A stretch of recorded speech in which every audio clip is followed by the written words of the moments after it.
The Wizard of Oz Movie Storybook. Dorothy Gale lived on a farm in Kansas with her Auntie Em and Uncle Henry and her dog Toto. Everyone treated her kindly, including the farmhands Hunk, Zeke, and Hickory. But Dorothy still longed for a place without any troubles. "Do you suppose there is such a place, Toto?" she asked. "There must be, far, far away." That day there was a terrible storm. The skies grew dark and the wind blew. Dorothy saw a swirling column of dust and ran into the house, holding Toto tight. The twister whirled and twirled and lifted her house up into the sky. When her house finally touched down, Dorothy and Toto were in the most beautiful place she had ever seen. "I've a feeling we're not in Kansas anymore," she said. Dorothy was right. They were somewhere over the rainbow. In Munchkin Land, in the land of Oz. A good witch named Glinda drifted down on a floating bubble.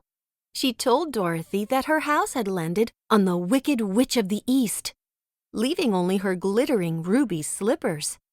"The Munchkins are happy because you have freed them from the witch," Glinda explained.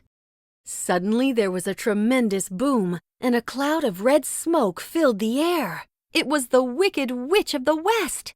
"Who killed my sister? Was it you?" she angrily asked Dorothy.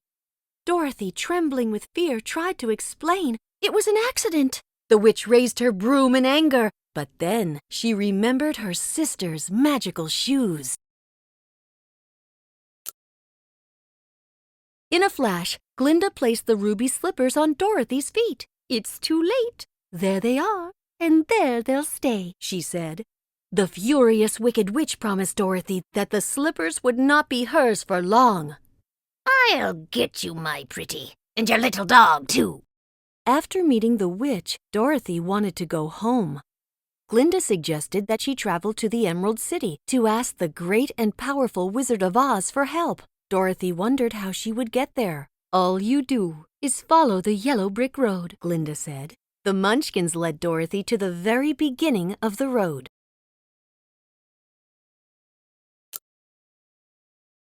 Dorothy quickly ran into her first bit of trouble. The yellow brick road went off in 3 different directions. "Now which way do we go?" she asked Toto. As she stood wondering what to do, a scarecrow spoke to her. "That way is a very nice way. It's pleasant down that way, too. Of course, people do go both ways." The scarecrow couldn't decide which way Dorothy should go because he didn't have a brain. He desperately wanted one, though. When Dorothy told him about the Wizard of Oz, he had an idea. "Do you think if I went with you, this wizard would give me some brains?" Dorothy thought it was worth a try. Soon Dorothy and Scarecrow came upon a rusted tin man. Dorothy used his oil can to get him moving again. "You're perfect now," she declared. The tin man didn't think he was perfect at all. "Bang on my chest. It's empty. The tinsmith forgot to give me a heart." "Come with us," Dorothy declared. "You can ask the Wizard of Oz for one." Before the friends could start off on the road again, a cackling laugh filled the forest. The Wicked Witch had landed on the roof of the Tin Man's house. "Forgotten about me, eh?" she cried. She told Scarecrow and Tin Man to stay away from Dorothy. The friends were not afraid. After a while, the 3 companions entered a dark forest. They imagined the terrifying creatures that might be lurking in it. "Lions and tigers and bears, oh my!" the friends chanted together. All at once, a ferocious lion jumped out in front of them. Put 'em up, put 'em up! Which one of you first? I'll fight you all," he growled. Toto barked at the bullying stranger. "I'll get you, Pee-wee," the lion said. Dorothy gathered Toto into her arms and slapped the lion away. The lion burst into tears. "Why, you're nothing but a great big coward," Dorothy cried. The lion admitted he was scared of everything, including himself. Dorothy and the others invited the cowardly lion to join them on their journey. Maybe the wizard could help him, too. Not far away, the Wicked Witch watched Dorothy and her friends in her crystal ball. So, you won't take my warning? I'll take care of you. When I get those ruby slippers, my power will be the greatest in Oz.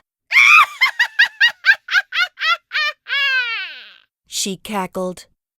The witch mixed a poison that was attractive to the eye and soothing to the nose. The travelers marched arm in arm until they saw the Emerald City sparkling just beyond a field of poppies. As they ran toward it, Dorothy, Toto, and the Cowardly Lion were suddenly overcome by sleep. "Help!" cried Scarecrow. "Help!" cried Tin Man. Far away, Glinda heard their cries. She waved her wand and sent snow flurries to wake up the friends. "Let's go! The Emerald City is closer and prettier than ever," Dorothy cried.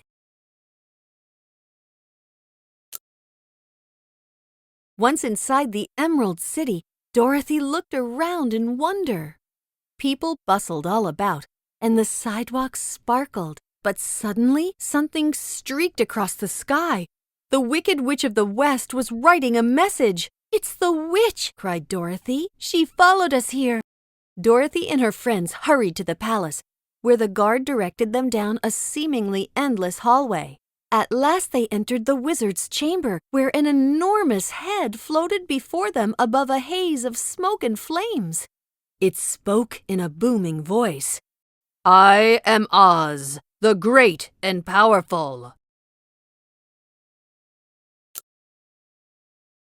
Dorothy trembled and stepped forward. "I am Dorothy, the small and meek. We've come to ask you—" Silence! The voice thundered. The wizard seemed angry with the visitors, so they were surprised when he agreed to grant their wishes. But first, he wanted Dorothy and her friends to bring him the broomstick of the Witch of the West. They had no idea how they were going to accomplish such a dangerous task. The friends headed to the haunted forest. A sign pointed them in the direction of the witch's castle. The Wicked Witch was watching in her crystal ball. She called for her winged monkeys and gave them an order. Bring me that girl and her dog. I want those ruby slippers. The winged monkeys flew over the forest until they spotted Dorothy and Toto. Back in the witch's castle, the Wicked Witch tried to remove the ruby slippers from Dorothy's feet, but her magic couldn't budge them. Ah! I should have known, cried the witch. Those slippers will never come off, as long as you're alive. Enraged, she turned over her hourglass and delivered a warning. That's how much longer you've got to be alive, my pretty, she shrieked.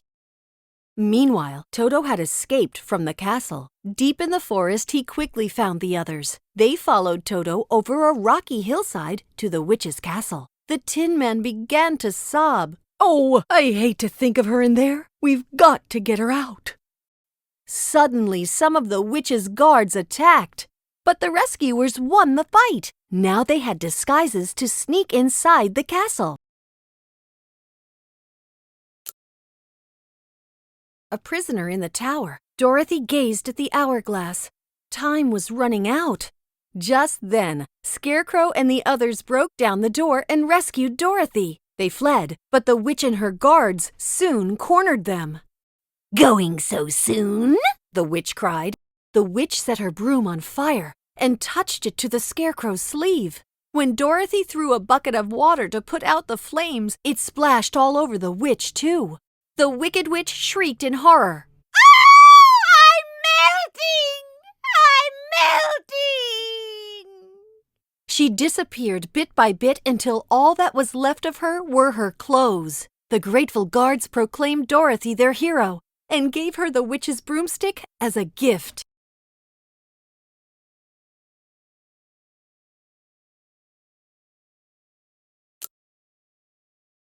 She and her 3 companions took it straight to the wizard. "Please, sir, we've done what you told us," Dorothy said at the wizard's palace. Dorothy expected the wizard to keep his promise. Instead, he ordered them to leave. "Go away, and come back tomorrow," the wizard shouted angrily. Then Toto tugged back the curtain and revealed a man was operating a machine. He was the real Wizard of Oz. Though the wizard had tried to fool them, he now agreed to help. He declared that the Scarecrow didn't lack a brain, but a diploma. The Scarecrow felt smarter the minute he held it in his hands. Then the wizard assured the Cowardly Lion that he was wise to fear danger and gave him a medal in honor of his great courage against the Wicked Witch. The Tin Man was next. The wizard pointed out that his many good deeds were proof that he did have a heart. What the Tin Man needed instead was recognition for his acts of kindness. He was awarded a heart-shaped clock for all to see. Finally, it was Dorothy's turn. The wizard would take her back to Kansas in a hot air balloon. They were all ready to lift off when at the last minute, Toto jumped out of the balloon to chase a cat. Dorothy ran after him, and the wizard accidentally took off without her.